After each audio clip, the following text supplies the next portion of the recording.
The kingdom of Moonfang had witnessed executions before. Traitors, murderers, rogues, even alphas from fallen territories. But the night Seraphina Vale was dragged into the capital in silver chains, something felt wrong. Not because the crowd screamed for her death, not because the rain refused to stop, and not because Alpha King Kael Draven, the most feared ruler in the Northern Territories, insisted on carrying out the execution himself. It was the way the kingdom watched her. Thousands filled the execution square that night. Yet the moment Seraphina stepped onto the platform, the screaming weakened. One by one, voices disappeared into silence, as if the entire capital suddenly remembered something it was trying very hard to forget. The official charges were announced moments later.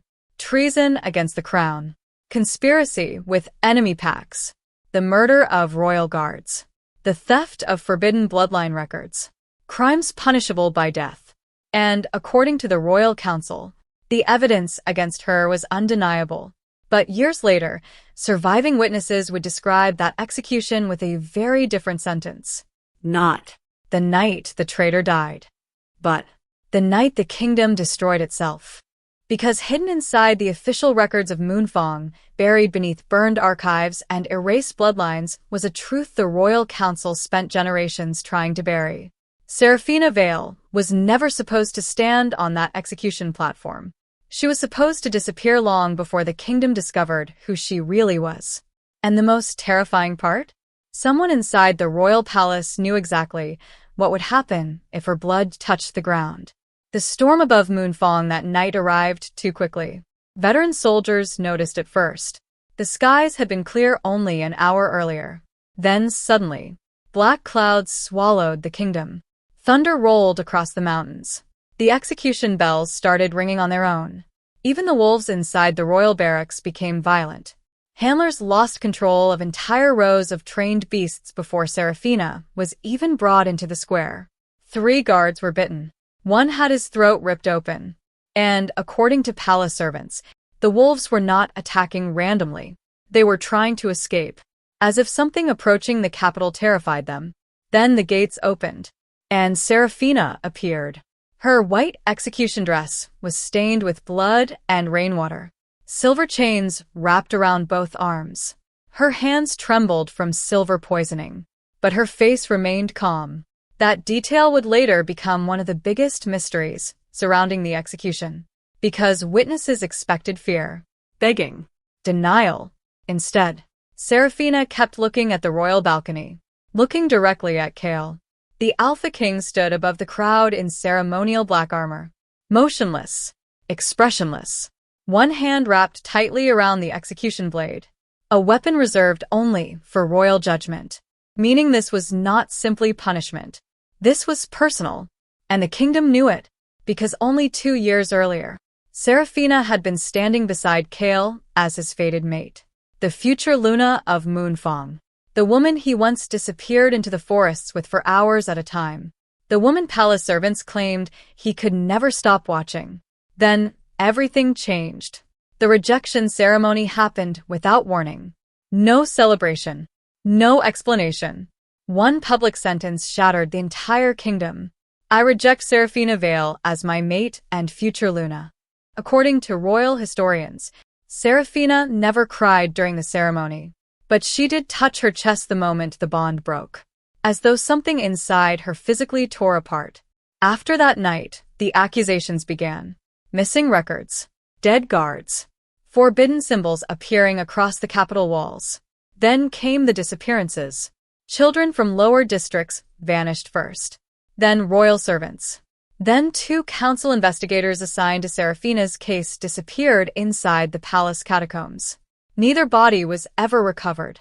Fear spread quickly through Moonfang, and fear made the council powerful. Rumors transformed Seraphina into something dangerous. Some claimed she practiced blood rituals beneath the city. Others believed she could control wolves without speaking.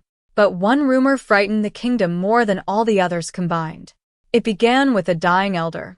Hours before his death, he reportedly screamed a sentence that was removed from the official records. But fragments survived. Enough for historians to reconstruct what he said. If the Blood Moon heir still lives, The throne will drown in its own blood. Nobody understood what it meant at the time. Until the execution. Until the sky changed. Until Seraphina smiled moments before her death. That was the detail survivors never forgot. She smiled. Not proudly. Not defiantly. Like someone who already knew what was coming next. Rain hammered the execution platform harder. The crowd started pushing backward. People felt it before they saw it. The temperature changed. A freezing wind tore through the square. Then Kael descended from the royal stairs. The entire kingdom went silent. Even now, historians still debate what happened in the next 60 seconds. Because witnesses told completely different stories. Some claimed Kael looked furious. Others swore he looked terrified. But every account agreed on one thing. His hand was shaking when he lifted the blade. And Seraphina noticed. The Alpha King stopped only inches away from her, close enough to hear her breathing beneath the storm. Then finally, he spoke. Any final words? For the first time that night, Seraphina looked away from him. Her eyes lifted toward the sky, toward the clouds moving unnaturally fast above the capital. Then she said the sentence that would destroy Moonfang forever. When the blood moon rises, your throne dies with me. Thunder exploded across the kingdom. People screamed. The ground beneath the platform cracked. And then, the moon turned red. Not gradually. Instantly. One moment silver. The next covered in crimson light. Panic erupted across the execution square. Guards lost formation. Horses collapsed. Several elders attempted to flee immediately. Then came the moment that changed everything. A glowing symbol appeared on Seraphina's neck. Ancient. Silver. Beneath her skin. At first only a few people recognized it. Then one of the royal elders stumbled backward in horror. His face drained of color. And before anyone could stop him, he screamed, "Impossible, she's one of them." The crowd erupted into chaos. Burning. Council members started shouting over each other. Several priests immediately dropped to their knees. Because the symbol on Seraphina's neck had not been seen for over 400 years. Not since the extermination of the original royal bloodline. Not since the Blood Moon massacre. And suddenly, the execution was no longer about treason. It was about something the kingdom had buried alive centuries earlier. Kael stared at the mark in complete silence. Then slowly, he looked back at Seraphina. And for the first time since the trial began, the Alpha King looked like he understood he had made a catastrophic mistake. But by then, it was already too late. The execution blade fell. The execution blade struck downward. Not to silence. To fire. Massive flames tearing through pine trees outside the Moonfang capital 2 years earlier. The kingdom first noticed Seraphina Vale long before the treason trial. Long before the execution. Long before the blood moon turned red above the capital. She appeared near the northern borders during the final weeks of winter. Alone. No family records. No pack markings. No escort. Just a young woman walking out of a frozen forest carrying blood on her hands that investigators later confirmed did not belong to her. Royal Patrol wolves refused to approach her. That detail was hidden from the public for months. Because trained wolves do not retreat from humans. Yet 3 royal trackers reportedly abandoned their positions after witnessing what happened near Black Hollow Forest. According to sealed reports recovered years later, the wolves lowered themselves the moment Seraphina looked at them, as if they recognized her.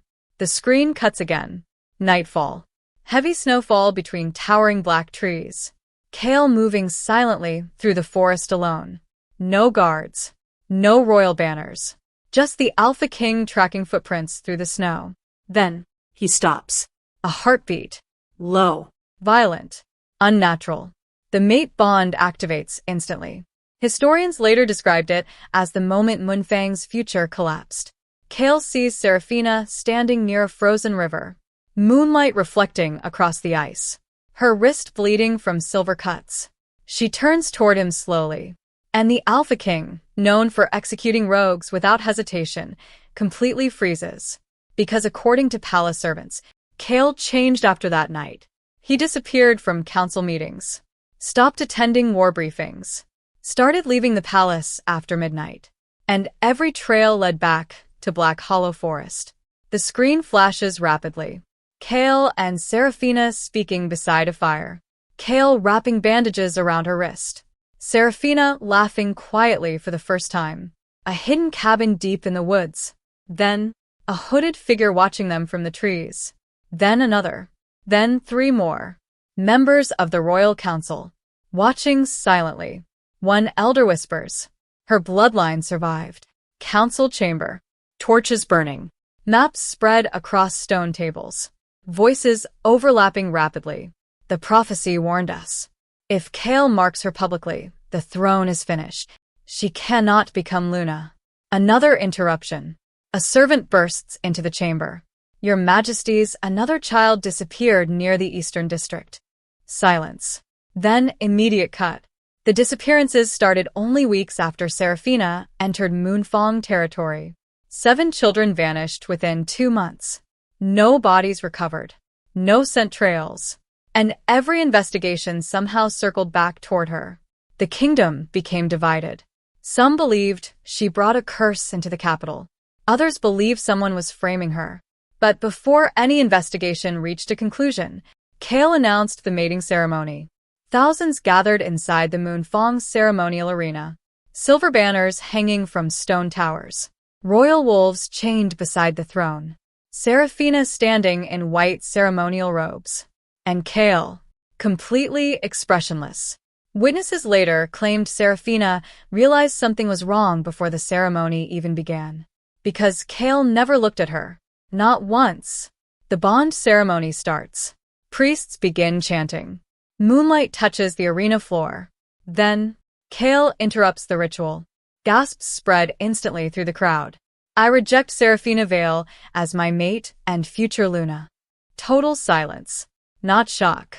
Silence. Like the kingdom had been expecting it. Seraphina stops breathing for a second. Her hand immediately presses against her chest. Several wolves inside the arena begin growling violently. One breaks its chain. Guards rush forward. Chaos spreads across the lower stands. And through all of it, Kael never moves. The rejection mark burns across Seraphina's arm. The smell of scorched flesh fills the arena. Then something strange happens. The royal priests hesitate. One of them stares directly at the mark, confused, because the rejection burn is fading too quickly, as though her skin is resisting it. The priest steps backward, terrified. A council elder suddenly orders the ceremony ended immediately. Too quickly. Too urgently. Guards drag Seraphina away before anyone can speak to her. Stone hallway. Rain hammering palace windows. Servants throwing water at Seraphina's feet. Nobles whispering as she passes. Cursed wolf. Traitor blood. She should have died with the others. Then, a branding chamber. 2 priestesses holding Seraphina down. A sacred iron pressed against her arm. Burning away the remaining mate mark. She never screams. That detail disturbed witnesses more than the branding itself. After the rejection ceremony, Seraphina vanished from royal events completely. The future Luna of Moonfang was relocated to servant quarters beneath the Eastern Tower. No guards assigned. No official explanation released. But Kael continued watching her. Servants noticed him standing outside the tower late at night. Motionless. Sometimes for hours. Yet he never entered. Never spoke to her publicly again. A narrow palace corridor. Seraphina carrying linens alone. A small child suddenly runs toward her. One of the kitchen servants. No older than 7. He hands her a folded piece of paper. Then runs away immediately. Seraphina opens it slowly. And freezes. The drawing shows the Moonfang kingdom burning beneath a massive red moon. Black wolves surrounding the palace. Bodies covering the streets. And standing above the fire, a woman wearing a silver crown. Seraphina's hands start shaking, because investigators later discovered something deeply disturbing about that drawing. The child who made it disappeared the same night. The child disappeared before sunrise. Palace guards searched the servant district for 6 hours. Nothing. No scent. No footprints. No blood. Only the drawing remained inside Seraphina's room. By the next morning, The kingdom had already decided who to blame. Massive flames consuming the royal archives. Smoke pouring from shattered windows. Royal guards dragging water barrels across the courtyard. Historians would later confirm that the fire destroyed over 300 years of bloodline records in a single night. But one detail was hidden from the public. The fire started underground, inside the restricted vault containing Moonfang's original royal genealogy. The same vault connected to the Blood Moon prophecy. 3 guards entered the archive tunnels before the collapse. Only one body was recovered. And, according to witnesses, the surviving guard was found with claw marks carved across his throat. Not wolf claws. Something narrower. Almost human. Council chamber. Shouting everywhere. Burned documents scattered across stone floors. One elder slams a torn letter onto the table. We found this inside Seraphina's quarters. Kael grabs the letter instantly. The royal seal of an enemy pack burns into the parchment. Then another reveal. More letters discovered. Military routes. Guard rotations. Palace entrances. Enough evidence to accuse Seraphina of treason against the throne. Too much evidence. That detail would later become important, because every document was discovered within the same hour, almost as if someone wanted the investigation finished immediately. Servants dragging Seraphina into the interrogation hall, silver chains around her wrists again, Kael standing alone beside the throne. No council members present. No witnesses. For the first time since the rejection ceremony, they are alone. Kael steps closer slowly, rain striking the windows behind him. Royal records never revealed what Kael originally planned to ask her, because before he could speak, the doors explode open. A messenger rushes inside covered in blood. Your Majesty, another witness disappeared. Dark alley beside the lower markets. An investigator's body hanging upside down beneath a bridge. His eyes removed. Moonfang guards searching the area with torches. Then one soldier notices symbols carved into the stone wall nearby. Ancient royal markings. Half erased. Covered intentionally with black paint. The dead investigator had been assigned to Seraphina's case only 2 days earlier, hours before his death. He reportedly requested access to forbidden royal records connected to extinct bloodlines. That request vanished from palace archives by morning. Kael's staring directly at Seraphina, waiting. Finally, he asks the question the kingdom wanted answered. Did you help the enemy packs enter Moonfang territory? Seraphina says nothing. Not denial. Not confession. Just silence.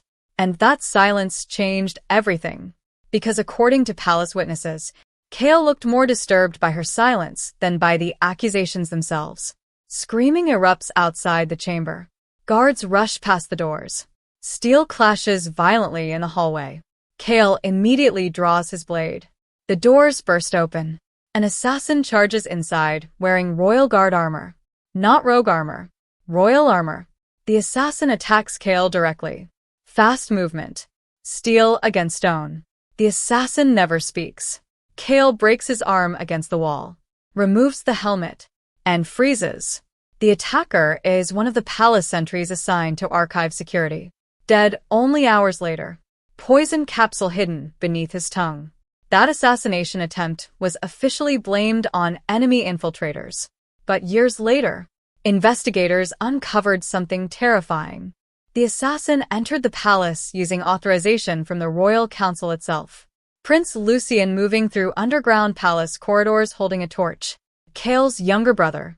One of the few royals openly questioning the investigation. Dust covering ancient stone walls. Lucien stops suddenly. Raises the torch higher. Symbols appear beneath cracked plaster. Ancient silver markings hidden beneath the palace itself. He scrapes the wall harder. More symbols emerge. Then a royal crest. Not the Moonfang crest. An older crest. One erased from history. Lucien's breathing changes instantly, because he recognizes it. The symbol from Seraphina's neck. According to recovered journal entries, Lucien discovered those symbols beneath the oldest wing of the palace, directly under the council chamber, which meant one thing. The royal family already knew the Blood Moon bloodline survived, and had known for years. Lucien immediately runs through the tunnels, torchlight shaking violently against stone walls. He reaches the upper corridor, starts opening sealed documents, ancient maps, execution records, bloodline registries. Then, he finds it, a hidden royal decree stamped nearly 400 years earlier. One sentence partially visible beneath melted wax. All surviving heirs must be exterminated before the next blood moon. Lucien stares at the document in horror. Then suddenly, footsteps. Behind him, he turns. Too late. The torch crashes onto the floor. Prince Lucien disappeared that same night. No guard saw him leave the palace. No blood was recovered. And by sunrise, every document he discovered had vanished with him. The disappearance of Prince Lucien should have stopped the execution. Instead, the royal council accelerated it. By sunrise, black banners were already hanging across Moonfang. Execution bells echoed through the capital before the investigation officially closed. And, according to surviving palace servants, several council members began packing valuables before Seraphina was even brought to trial. Massive crowds flooding the execution square. Rain crashing against stone towers. Children lifted onto shoulders to watch. Priests dragging silver chains across the platform. Moonfang had not performed a royal execution in over 30 years. Yet nearly the entire kingdom appeared that night. Not for justice. For fear. Because rumors spread faster after Lucien vanished. Some claimed Seraphina murdered him. Others claimed the palace was hiding something inside the underground tunnels. Then came the rumor that terrified the capital most. People started whispering that the blood moon had returned. Royal wolves inside iron cages thrashing violently. Handlers struggling to control them. One wolf repeatedly smashing its skull against the bars. Another refusing to stop howling toward the palace. Then, a priest notices blood leaking from one wolf's eyes. He backs away immediately. Hours before the execution, animals across Moonfang started reacting strangely. Birds abandoned the southern forests. Horses collapsed in the streets. And every wolf inside the capital began facing the same direction, toward the execution square. Seraphina dragged through the capital in chains. Citizens screaming, "Traitor." Rotten food thrown at her face. A rock strikes her shoulder. She barely reacts. A hooded man suddenly lunges from the crowd. Guards tackle him instantly. But before they kill him, he screams something investigators later tried to erase from official records. If she dies tonight, the kingdom dies with her. A guard drives a blade through his throat immediately. The crowd panics. The body disappears within minutes. The execution continues. Priests coating the execution blade in silver ash. Council members whispering rapidly. Morwen standing above the crowd in ceremonial black robes. Watching Seraphina constantly. Too closely. Because historians later discovered Priestess Morwen attended every investigation connected to the Blood Moon bloodline. Every disappearance. Every erased archive. Every execution. Then, a palace guard rushes toward Kael moments before the ceremony begins. Whispers into his ear. Kael's expression changes instantly. The guard steps back slowly, terrified. Years later, witnesses reconstructed the message. "Your Majesty, we found Lucien's torch in the underground tunnels. No body, only the torch. Still burning." Execution platform. Rain hammering the stone. Seraphina forced onto her knees. Silver chains locked around her throat and wrists. Priests begin chanting. The crowd joins them. Louder. More violent. Death to the traitor. Death to the cursed bloodline. Then Kael steps forward holding the execution blade himself. The chanting weakens immediately. Because something is wrong. The Alpha King's hand is shaking. Not dramatically. Slightly. But enough for nearby guards to notice. Witnesses later claimed Kael looked exhausted during the execution. Like he had not slept in days. And, according to one surviving servant, there were claw marks carved into the walls of his private chambers that morning. Kael standing directly in front of Seraphina. Rainwater running down the blade. For several seconds, neither speaks. Then, finally, Kael leans closer. His voice barely audible beneath the storm. Tell me the truth. Seraphina lifts her eyes toward him slowly and answers immediately. You already chose who to believe. Silence. Then, a scream erupts from the eastern side of the square. One of the royal wolves breaks free from its cage. Guards rush forward. The wolf ignores everyone, runs directly toward Seraphina, then suddenly stops, lowers itself at her feet, whining. The crowd goes silent. Priestess Morwen immediately orders the wolf killed. Archers fire instantly. The wolf collapses beside the execution platform, and as its blood touches the ground, the moon changes. 1 second silver, the next completely red. Gasps explode across the square. Thunder shakes the capital. The execution platform cracks beneath Seraphina's knees. Ancient symbols ignite across the stone floor. Symbols hidden beneath the platform itself. Symbols matching the markings beneath the palace tunnels. Then every wolf in Moonfang begins screaming at once. Not howling, screaming. The sound spreads across the kingdom like an alarm. Council members backing away. Priests dropping their torches. Citizens trampling each other trying to escape. Morwen suddenly shouting, "Finish the execution now." Kael hesitates. 1 second. 2. Then, he swings the blade. The silver edge slices across Seraphina's throat. Blood spills onto the platform. And immediately, the entire square explodes into panic. Because her blood is glowing. Silver. Bright enough to illuminate the rain itself. Morwen's face drains of color instantly. Several elders fall backward. One old council member collapses to his knees staring directly at the glowing blood. Then he starts screaming. Not at the crowd. At Kael. The true heir lives. Another elder tries to silence him. Too late. The old man points directly at Seraphina, his entire body shaking violently. She carries the first bloodline. The throne belongs to her. Then suddenly, his chest erupts with blood. A blade pushed through him from behind. The crowd erupts again. The elder collapses dead before finishing the sentence. The killer disappears instantly into the chaos. That murder was never solved. And official palace records later claim the elder died from panic-induced heart failure. But witnesses saw the blade. They saw someone silence him. Because the kingdom was never supposed to hear what he said next. Seraphina collapsing forward. Silver blood spreading across the ancient symbols. Then, every symbol ignites at once. A massive shockwave tears through the execution square. Stone pillars explode. Priests thrown backward. Windows shatter across the capital. And, directly beneath the execution platform, something ancient wakes up. The ground begins shaking violently. Cracks spread through the square. Then comes the final image witnesses would remember for the rest of their lives. As Seraphina's body falls, she smiles. The red light swallowed the execution square for nearly 7 seconds. Long enough for people to lose sight of the platform completely. Long enough for half the crowd to start running before the explosion even ended. Then, silence. When the smoke finally cleared, Seraphina's body was gone. No corpse. No blood. Only broken silver chains scattered across the execution platform. The same chains designed to weaken alpha-level wolves. Bent apart from the inside. Guards storming the platform. Priests searching beneath collapsed stone.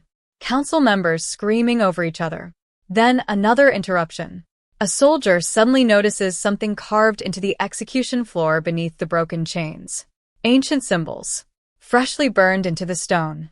The same symbols discovered beneath the palace tunnels. Before investigators can examine them, the markings begin glowing, then disappear. Gone within seconds. The official report released the next morning claimed Seraphina's body was destroyed during magical instability caused by the blood moon. But witnesses knew that was false, because dozens of people saw movement inside the smoke. Something carried her out, or she walked out herself. Eastern gate of Moonfang. 3 royal guards running through heavy rain carrying lanterns. One stops suddenly. A trail of blood leading into the forest. The guards follow it deeper between the trees. Then the first guard freezes. Bodies hanging upside down from branches. Royal soldiers. Missing from the execution square only hours earlier. their armor torn open, silver claw marks across their throats, and carved into the chest of one corpse, a single symbol, the blood moon crest. Council chamber. Panic. Several elders demanding martial law, others screaming that Seraphina survived. Morwen slams both hands onto the table. Seal the borders now. Another elder interrupts instantly. 5 villages already lost contact. The room goes silent. Before sunrise, Moonfang's outer territories stopped responding entirely. Messengers disappeared. Trade routes emptied. Then survivors began arriving at the capital gates. Bleeding. Terrified. Half-conscious. All repeating the same story. Something attacked the villages during the night. Fast movement. Too fast to identify. Entire patrol groups slaughtered within minutes. Doors ripped from houses. Livestock torn apart. And, according to several witnesses, they saw a woman walking through the fires afterward. White execution dress covered in blood. A mother gripping the capital gates screaming at royal soldiers. She's alive. I saw her eyes. Another survivor collapses beside her. Whispers weakly. The wolves bowed to her. Kael standing alone inside his private chambers. Blood on his hands. Rain hammering the windows. The Alpha King did not attend the emergency council meeting after the execution. He locked himself inside the royal chambers for nearly 11 hours. Servants reported hearing furniture breaking non-stop. Mirror exploding against stone walls. Kael breathing violently. Claw marks tearing across the floor. A servant opens the chamber door slightly, then immediately screams. Kael's eyes glowing completely silver. Mid-transformation. Half human, half wolf. The servant flees instantly. According to palace records, Kael transformed 4 times in a single night after the execution. An impossible number for an alpha maintaining control. 3 servants resigned immediately. 1 disappeared before sunrise. Dark hallway outside the royal chambers. Kael suddenly stops walking. He hears something. A woman's voice. Soft. Almost whispering. You knew. Kael turns instantly. Empty corridor. Then another whisper. Closer this time. You let them kill me. Kael draws his blade immediately. Nothing there. But investigators later confirmed something disturbing. Other guards heard the voice too. Northern village outside Moonfang. Houses burning. Royal soldiers searching bodies. One soldier kneels beside a dead child. Then freezes. The child is holding a folded piece of paper. A drawing. The kingdom burning beneath a red moon. The same drawing shown to Seraphina before the execution. Council investigators studying the paper. One notices writing hidden on the back. 3 words. The heir remains. Silence. A messenger bursts into the chamber covered in blood. We lost another patrol. Forest massacre. Royal soldiers torn apart across the ground. No survivors. Except one. A wounded guard dragged back to the capital hours later. His throat nearly ripped open. Barely breathing. Council members surround him immediately. The guard grabs one elder by the arm. Whispers. She wasn't attacking us. Confused silence. Then the guard says something that would terrify the kingdom even more. She was hunting someone else. Kael entering the underground palace corridors alone carrying a torch. No guards. No armor. Just the execution blade. The same blade used on Seraphina. He follows blood trails deeper beneath the palace. Past the tunnels where Lucian vanished. Past hidden royal symbols burned into stone walls. Then, he stops. Torchlight revealing something ahead. Fresh blood smeared across the wall. Still wet. Kael steps closer slowly. Because according to surviving records, that message appeared inside the most heavily guarded section of the royal palace. A corridor impossible to enter unnoticed. Yet no guards saw anyone. No alarms triggered. Only the message remained. Written in blood across the stone wall. You killed the wrong wolf. Silence. Then, footsteps behind Kael. He turns instantly. Torchlight shakes violently across the corridor. Someone is standing at the far end of the tunnel. A woman. White dress. Blood running down her neck. Then the torch suddenly goes out. The torch went out. Total darkness swallowed the corridor beneath the palace. Then, running footsteps. Fast. Directly toward Kael. Steel flashes through the dark. Kael blocks the strike instinctively. The execution blade collides against another weapon hard enough to spark light across the tunnel walls. For half a second, he sees her. White dress. Blood down her throat. Silver eyes. Then she disappears again. Another attack comes from behind. Kael spins instantly. Not Seraphina. A masked assassin. Black armor. No insignia. The assassin lunges again. Kael drives him into the wall hard enough to crack stone. A second attacker appears immediately from the darkness. Then a third. Because this was never an ambush meant to kill the Alpha King quickly. It was meant to stop him from reaching something hidden beneath the palace. Steel against stone. Torches reigniting one by one down the corridor. Kael slamming an assassin through ancient shelves. Dust exploding into the air. One attacker throws silver powder directly into Kael's face. His skin burns instantly. Another blade cuts across his shoulder. Then, Kael snaps the assassin's neck with one hand. No hesitation. The body collapses. And something falls from the attacker's armor onto the stone floor. A royal seal. Kael freezes for half a second. The seal belongs to the Moonfang Council Guard. Not enemy packs. Not rogues. Palace soldiers. That single discovery changed the entire investigation, because it proved the conspiracy was operating from inside the kingdom itself. The remaining assassins retreat deeper underground. Kael chases them immediately, torchlight shaking violently through narrow tunnels. Ancient symbols burned into the walls, becoming more frequent. One assassin suddenly turns and throws a torch into stacks of hidden documents. Fire erupts instantly. Kael rushes toward the flames instead of the attackers, because he sees what is burning. Bloodline records. Hundreds of them. Years later, historians would recover only fragments from that underground vault. But those fragments revealed something horrifying. Moonfang's royal history had been altered repeatedly for generations. Kael ripping burning pages from the fire. Ancient names. Family crests. Execution orders. Entire bloodlines erased from official history. Then, he finds one page hidden beneath melted wax seals. The paper older than everything around it. Protected separately. Kael opens it slowly. And stops breathing. The original Blood Moon prophecy. Not the rewritten version repeated by the council. The original.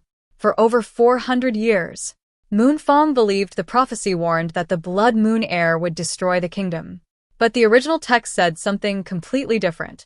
Kael reads the words directly from the page. The Blood Moon heir exposes the throne built on betrayal. Not destroys. Exposes. The screen cut sharply.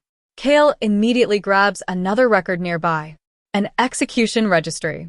Thousands of names. Entire families marked for extermination during the Blood Moon massacre centuries earlier. Children included. Then another interruption. A loud crash echoes deeper in the tunnel. Kael turns instantly. One surviving assassin running toward a sealed iron door. Kael chases him. The assassin reaches the door first. Starts pulling hidden documents from inside. More prophecy pages. More bloodline records. Then suddenly, he sets them on fire. Kael tackles him before the flames spread. Both crash through wooden shelves. The assassin pulls a dagger immediately. Drives it toward Kael's throat. Kael catches the blade inches from his neck. Then punches straight through the assassin's chest. Silence. The body collapses. And beneath the broken armor, another royal seal. This one higher ranking. Direct authorization from the council chamber itself. Meaning whoever ordered the execution of Seraphina also ordered the destruction of the royal bloodline records, and possibly the disappearance of Prince Lucian. Kael searching the assassin's body, finding coded messages, maps of underground palace routes. Then, one final document, half-burned. Kael unfolds it carefully. His eyes lock onto a familiar name instantly. Seraphina Vale. Underneath, another line written in red ink. Terminate before heir awakens. Silence. Kael reads it again. Not. Terminate the traitor. Not. Execute the prisoner. Heir. That was the moment Kael realized the investigation had never been about treason. Seraphina was targeted long before the missing archives. Long before the dead guards. Long before the public rejection. Someone inside the palace knew exactly who she was. And they were terrified of what would happen if she survived long enough to awaken whatever the prophecy was talking about. Then, a scream echoes through the tunnels. Female. Sharp. Violent. Kael grabs a torch and runs deeper underground immediately. The tunnels begin shaking again. Dust falling from the ceiling. Ancient symbols glowing faintly beneath the stone. Then Kael reaches the final chamber. And freezes. Because hidden beneath the royal palace, beneath the council chambers, beneath the execution platform itself, Kael discovers the room the kingdom tried hardest to erase. A ritual chamber. Massive stone walls covered in blood moon symbols. Silver chains hanging from the ceiling. Dried blood covering the floor. And, at the center of the chamber, a child-sized skeleton wearing a royal crown. Then Kael notices something else. Fresh footprints. Someone had been inside the chamber moments earlier. The torchlight shifts slowly across the walls. More names carved into the stone. Children. Families. Bloodlines. Execution records. Then, Kael sees Seraphina's name, already carved into the wall, long before her execution ever happened, meaning the kingdom had planned her death before she ever entered Moonfang. Then suddenly, another voice echoes through the chamber. Soft. Behind him. Now you're finally asking the right questions. Kael turns instantly, torchlight shaking across the darkness. And, for the first time since the execution, he sees Seraphina standing alive at the far end of the chamber. Seraphina was alive. The torchlight shakes across the ritual chamber as Kael stares at her from the opposite side of the ruins. Blood still visible across her throat. The execution wound never fully healed. And for several seconds, neither moves.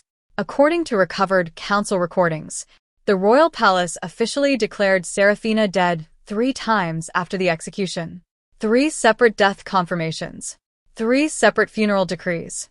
Yet none of them included a body. Because the kingdom never found one. Kael stepping forward through the ritual chamber. Ancient symbols glowing beneath his boots. How are you alive? Seraphina answers instantly. You were never supposed to see this place. A distant horn echoes through the tunnels above them.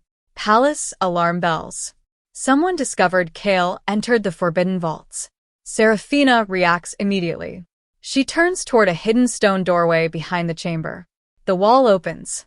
Cold air rushes upward from underground passageways beneath the palace itself. Then she disappears into the darkness. Kael follows instantly.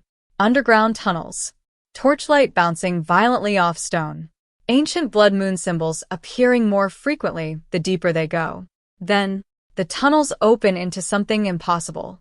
A hidden sanctuary beneath Moonfang. Massive underground ruins hidden beneath the mountains. Dozens of wolves moving through torchlit corridors. Families. Children. Survivors. Not rogues. Not rebels.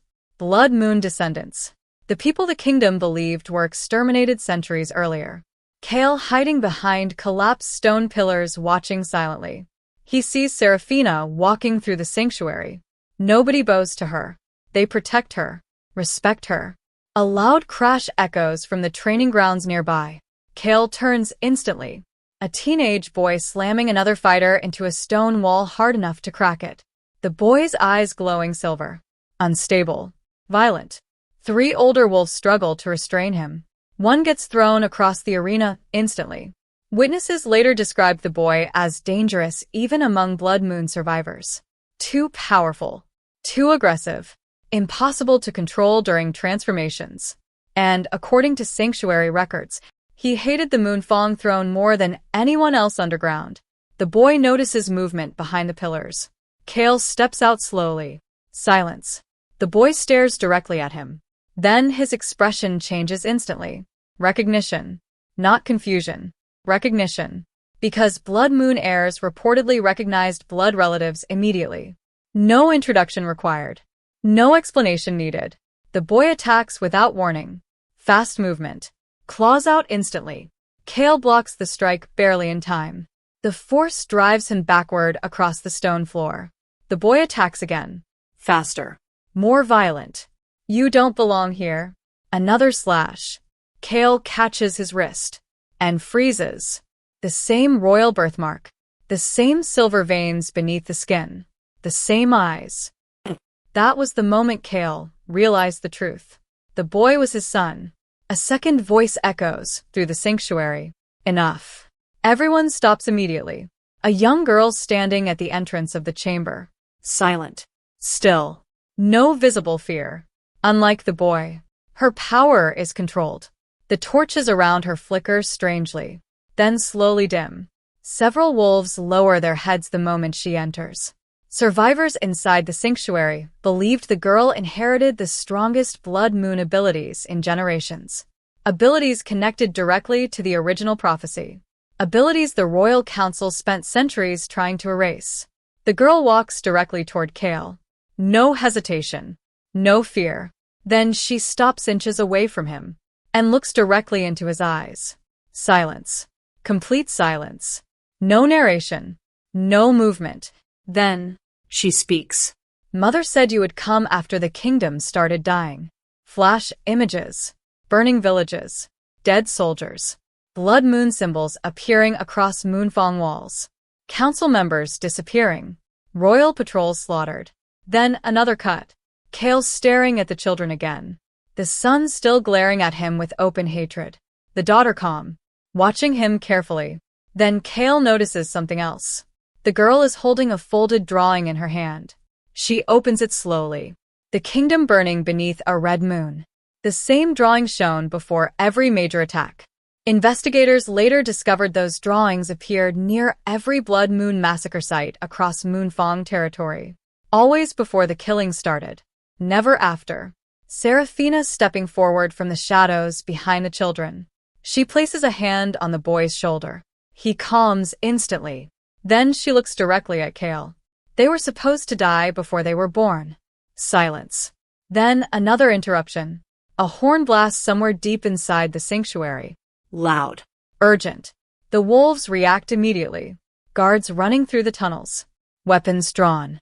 One sanctuary scout crashes into the chamber, breathing heavily. Royal soldiers found the lower entrance. The son immediately unsheathes his claws. The daughter's silver eyes begin glowing brighter. Then the scout says something that changes the room instantly. Priestess Morwen came with them. Seraphina's expression hardens immediately. Kael notices it, because for the first time since surviving the execution, Seraphina looks afraid. The sanctuary alarms keep screaming through the underground ruins. Blood moon wolves rushing through torchlit corridors. Weapons pulled. Children hidden behind stone barriers. Then, the first explosion hits. The entire sanctuary shakes violently. Dust crashes from the ceiling. One of the entrance tunnels collapses instantly. Priestess Morwen did not arrive at the sanctuary alone. She brought execution squads, royal soldiers, council hunters, silver weapons, and, according to surviving witnesses, they entered the underground ruins with one direct order: leave no blood moon heir alive. Royal soldiers storming through lower tunnels with silver torches. Wolves leaping from the shadows. Claws against steel. Blood spraying across ancient walls. A sanctuary guard crashes through the chamber doors. Arrow through his throat. Dead before he hits the floor. Immediately, Morwen's voice echoes through the sanctuary, magically amplified through the tunnels. Bring me the children. Panic spreads instantly. The son lunges toward the entrance. Seraphina grabs him before he reaches the corridor. Because the soldiers entering the sanctuary are carrying silver explosives. The council spent years preparing for this moment. Because they always knew the blood moon bloodline still existed somewhere beneath Moonfang. Fire exploding through underground passageways. Ancient statues collapsing. Council hunters forcing wolves backward with silver smoke bombs. Then, a wounded soldier grabs Kael's arm during the chaos. His helmet ripped open. Face covered in blood. Kael freezes. Prince Lucien. Alive. For weeks. The kingdom believed Lucian vanished inside the palace tunnels. But the truth was far worse. The council captured him after discovering the original prophecy. And, according to Lucian's recovered testimony, the royal family ordered his disappearance themselves. Lucian dragging Kael through collapsing corridors. Explosions behind them. Wolves screaming somewhere deeper underground.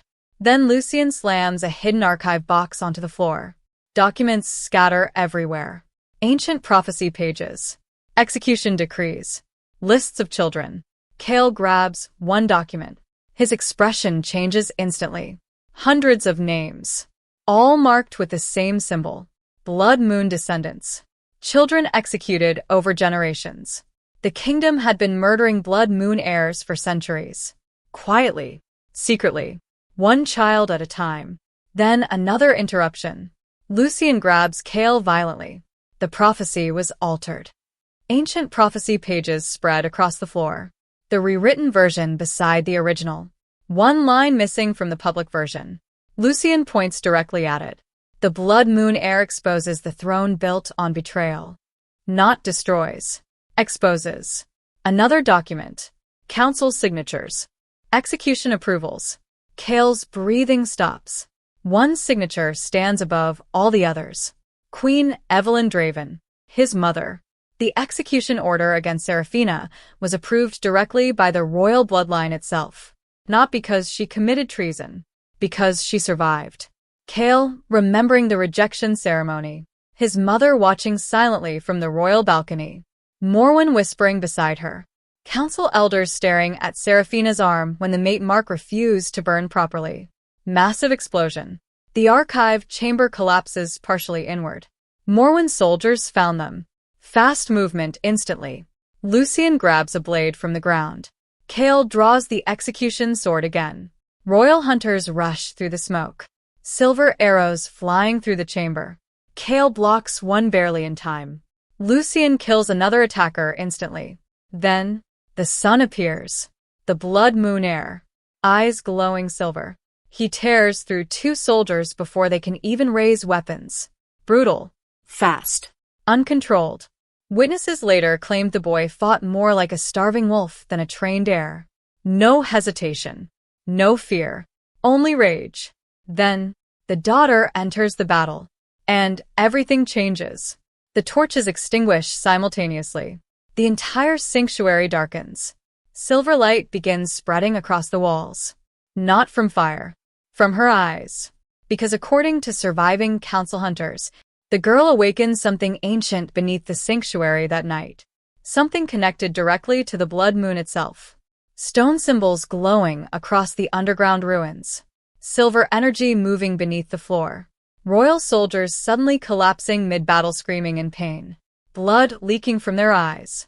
Morwen steps through the smoke. Completely calm.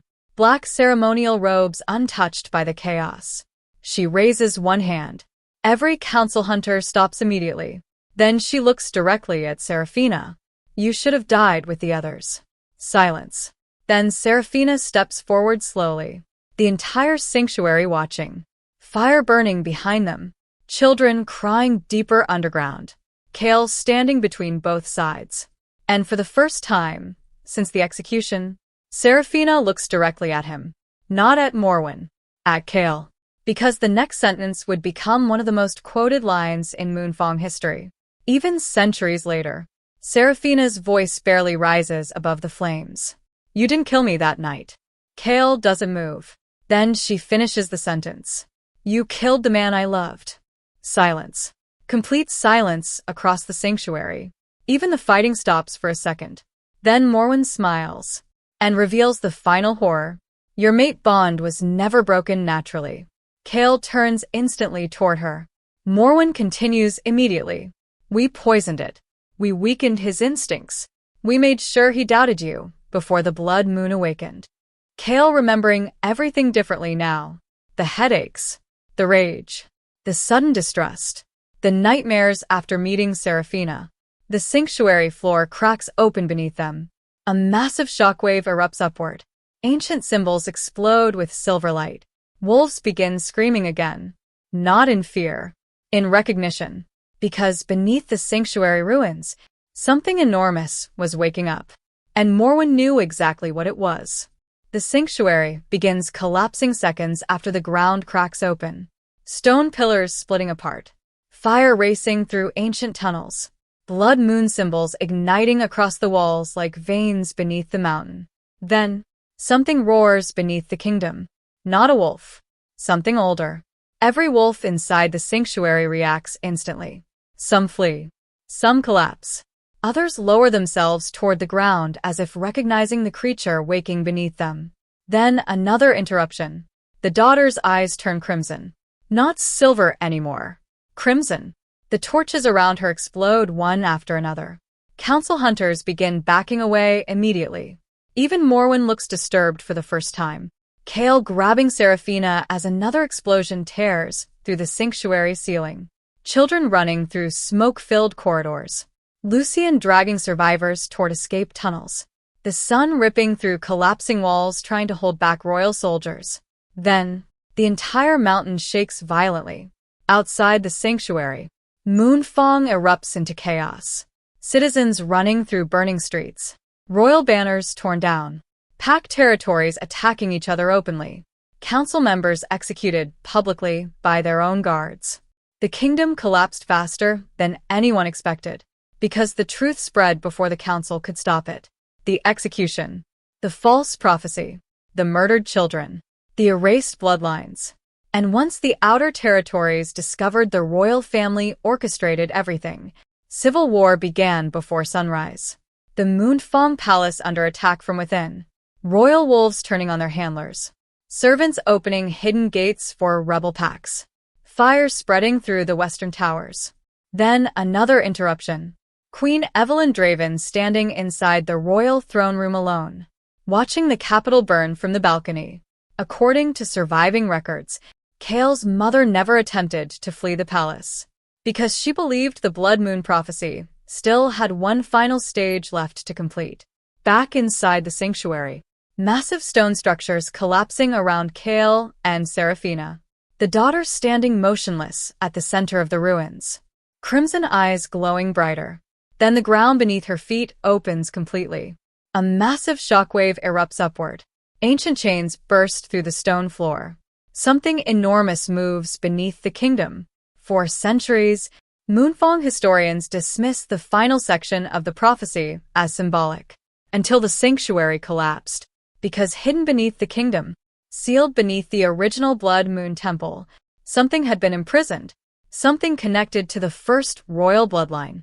Gigantic claws dragging against underground stone, ancient walls splitting apart, silver eyes opening in total darkness beneath the capital. Then another interruption. Morwen tries to flee. Seraphina notices instantly. Fast movement.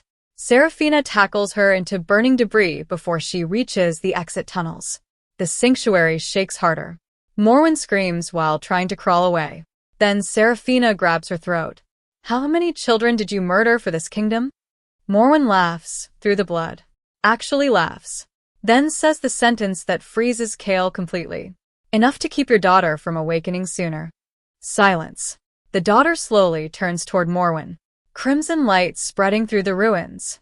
The narrator lowers. Because witnesses later claimed the temperature inside the sanctuary dropped the moment the girl looked at Morwen. Then every remaining torch goes out simultaneously. Darkness. 1 second later, Morwen starts screaming. Not from fire. From something unseen pulling her downward beneath the collapsing floor. Council hunters rush toward her. Too late. The stone beneath Morwen caves inward instantly. She disappears into the darkness below. Her screaming continues for several seconds, then stops. Kael staring at the daughter, finally understanding. The prophecy was never warning the kingdom about Seraphina. It was warning them about what their fear would create. Every death, every execution, every erased child, every lie, all of it pushed the Blood Moon bloodline toward exactly what the council feared most. Awakening. The blood moon fully eclipsing the sky above Moonfang. The capital splitting apart from underground shockwaves. Wolves fleeing into the forests. Entire towers collapsing into the streets. Then, The ancient beast finally emerges beneath the kingdom. Massive, half buried in stone and chains. Its roar shakes the entire capital. Citizens drop to their knees instantly. Ancient records described the creature as the first Fang, the guardian bound to the original Blood Moon bloodline. And, according to the oldest prophecy fragments, it only awakened when the throne became corrupted beyond redemption. Kael falling to one knee inside the collapsing sanctuary, finally seeing everything clearly. The rejection, the execution, the manipulation, the poisoned mate bond, the murdered heirs, and the realization hits all at once. The prophecy never meant. Seraphina destroys the kingdom. It meant. The Alpha's betrayal destroys it. Another explosion tears through the sanctuary ceiling. Fire rains down across the ruins. Lucian screams for everyone to move. The sun transforms completely and drags survivors toward the tunnels. The daughter remains standing beneath the crimson light, watching the kingdom collapse. Then Seraphina turns toward Kael one final time. Smoke surrounding both of them. The blood moon glowing overhead. Because survivors claimed Kael looked completely broken in that moment. Not because he lost his throne. Because he finally understood what his obedience cost. Seraphina stares directly at him and delivers the final sentence recorded before the sanctuary vanished beneath the mountain. Now you finally understand what your obedience cost. Then, one final sound echoes through the darkness. The roar of the first Fang.